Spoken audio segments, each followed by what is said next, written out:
We're here to fight for our children's futures. We are here fighting against cuts to therapeutic support for children who have experienced early life trauma. The government made those changes on the 14th of April and they have the potential to be catastrophic for adoptive and kinship children. Thank you for joining us on this first ever protest march of adoptive and kinship families. What a beautiful day on which to march for our beautiful families.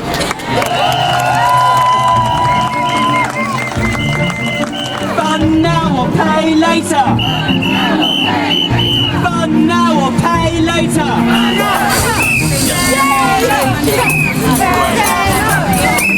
It's not easy for adoptive and kinship families to come together and take action like this. What does that tell us about how important this fund is to our families, that we were compelled to come all the way to Downing Street? I think it's really important that we stand up for the children to whom this fund is a lifeline. These are the most vulnerable children in the country. Adoptive and kinship children and young people have suffered unimaginable early life trauma. Brutally cutting our access to meaningful therapy also brutally cuts our children's life chances. I'm here to support all of those children whose lives have been transformed by the ASGSF. They have the same potential as any other child, but they just need this specialist support. We speak to families every day whose lives have literally been transformed. I am deeply disappointed and upset by the government's decision to cut funding for therapy and mental health support for adopted children. This fund is so important.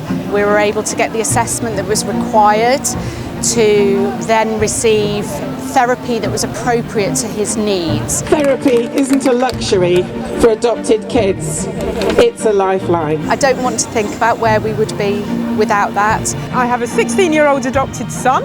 We found a brilliant therapist who is working with him, and we need that to carry on. The government needs to really take a hard look at the impact of this decision. I don't think they thought it through. These cuts are incredibly short-sighted and it shows a real lack of understanding. The economic argument the government will try and make is grossly flawed. Cutting the Adoption Support Fund is going to cost the country because these people are going to need so much more care later. In the grand scheme of things, this is a tiny amount of money. The invest to save argument for the Adoption and Special Guardianship Support Fund is one of the strongest invest to save arguments for any government spending you will ever come across. They're going to push the problem down the road. The reality is that prisons, psychiatric hospitals and the homeless are full of children from the care system.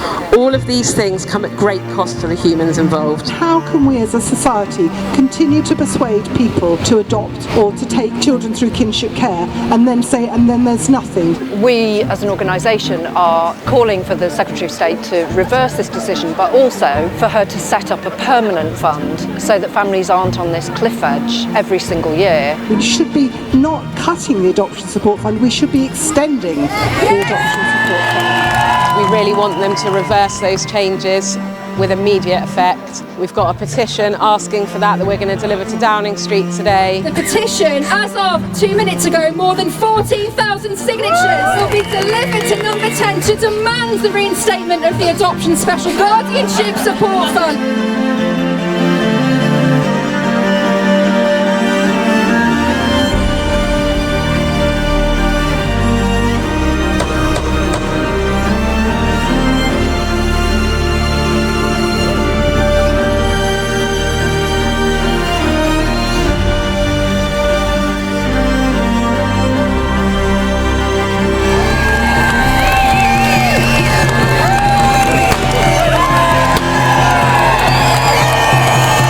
What an amazing day. Over 1,000 of us all came together in London.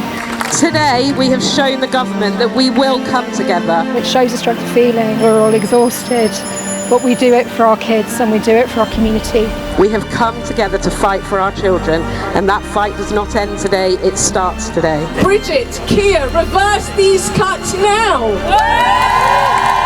My children mean everything to me, and I know your children mean everything to you. We will not stop fighting for our families.